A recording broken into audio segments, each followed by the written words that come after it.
What's going on, guys? In this video, let's talk about a very interesting matchup. Let's talk about Jake Paul versus Chris Heria. Check it out.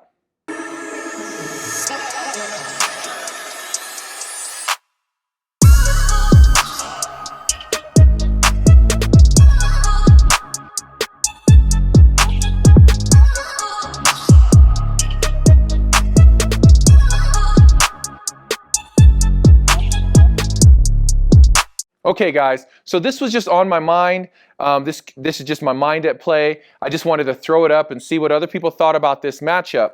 Now, let me just be clear about a few things.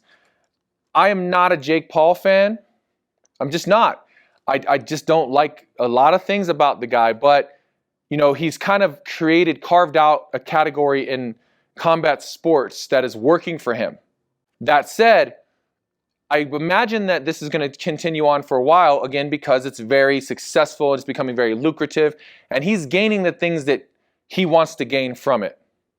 This said, I truly believe in my heart that Jake Paul will never fight a real boxer, and a real boxer is never going to fight Jake Paul. And that's okay. Like I said, Jake Paul has done a great job of creating a category within the combat sports realm that works for him. He will never be a significant player in the pro boxing world as it stands. I'm talking about pro boxing with real legitimate pro boxers like Canelo and Pacquiao and just real professional boxers. But this category of novelty fights, this category of boxing that he is now kind of the king of, it can continue to be a thing, and honestly, it's probably going to continue to grow. Now, to clarify again, my take on that, it's not about hate, guys. It's realism, okay? It's just what it is. Real ranked boxers are not going to fight a YouTuber, not anyone who has a significant career going currently. They just won't do it because they don't respect his skills, or they just don't want to get in there and look bad against a YouTuber. Either way, there's just no benefits for them. All the benefits kind of go towards Jake Paul. So again, just being real, it is what it is. But he can continue to push these novelty fights and make a lot of money doing it. It's kind of like what Dana White said. Dana White's like, you know, just stay in your lane. They've carved out something, they've created something for themselves and it's very lucrative, but stay over there and I'll stay over here. So, who is the next opponent? Now, Jake Paul posted a list, and the list was all over the place. He had MMA fighters on there. He had, again, ranked boxers on there that will never fight him. He had like top-tier active pro MMA fighters on there, and then just some randos.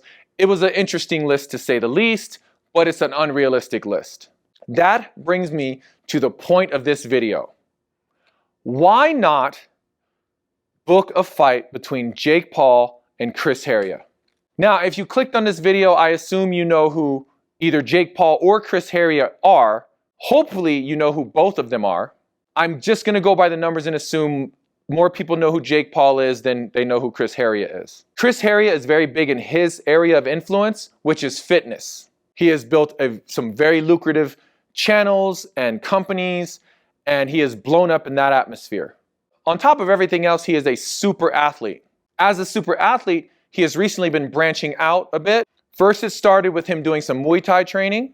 So he posted several videos of him getting into like some combat sports training, martial arts training as far as doing Muay Thai.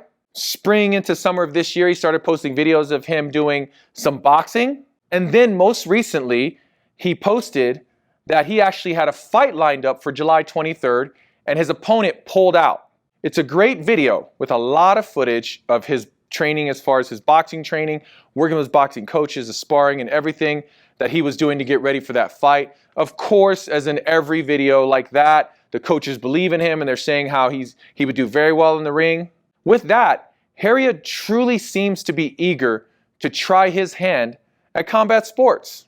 Given the popularity and the influence that both of these two gentlemen have on YouTube and online, this would make sense. And given their current physical attributes, I don't see why this fight would not make sense. Let's look at their statistics real fast. So Jake Paul versus Chris Heria. All right. Now, their records, obviously Paul's been in the combat sports realm a little longer, and he's amassed a pro record of 4-0, and Heria is 0-0. He's 0-0. He has not fought yet. But again, if you look at his videos, this guy is aching to fight. He believes in the hardships he's faced in his life. He truly believes that he could be like a dominant force as far as combat sports goes. That belief comes from his success in his other endeavors and his physical attributes, his athleticism, just who he is overall. It's all about like being driven in fitness, and he truly believes that that all will translate, and it just might. As far as height goes, Jake Paul is 6'1", Chris Heria is 5'9", but Tyron Woodley was 5'9". As far as weight goes, this doesn't seem to be an issue for Jake Paul. He seems to consistently pick undersized opponents. Paul walks around about 200 pounds. I believe he generally fights around 190. For his last 2 fights, he picked 2 MMA fighters that usually competed at 170. He makes no effort to go down to 180, 170 or anything. Basically, it's a big payday, and if you want to fight me, you come up to 190. Apparently, he just basically wants to fight at pretty much his walking around weight. This may be an issue for Heria. It says that Heria walks around at like 165 or 170. So that's his walking around weight. That's not weight he would cut down to compete. That's how he walks around. If you see Chris Heria, he is a physical specimen. But for that reason, he's probably just completely leaned out, and he stays lean given everything that he does. So that he's pretty undersized there. And honestly, I don't see him trying to bulk up to 190, but he just might, given the right motivation. As far as age, it's comparable. It's not like Askren and Woodley, who were well into their 30s, late 30s, I believe. Heria is 29 right now, and Jake Paul is 24. So that's a wash if you ask me. Now, one more bid for this fight to happen is, again, the influence that these two have in their respective spaces. Jake Paul is huge in general, but on YouTube alone, he has 20 million subscribers to his channel. Even if you don't watch his channel, which I don't, I had to look up his channel to see his subscriber count, but you just know who the guy is through all the other stuff and antics and now through these boxing matches. So Jake Paul's influence is far-reaching. Chris Heria has a very broad reach in the fitness area. Primarily, his niche is like calisthenics. But he has 2 channels. His thenx channel has 7 million subscribers right now. And his vlog channel or personal channel, Chris Heria, has 3.4 million. So combined, he has 10 million subscribers.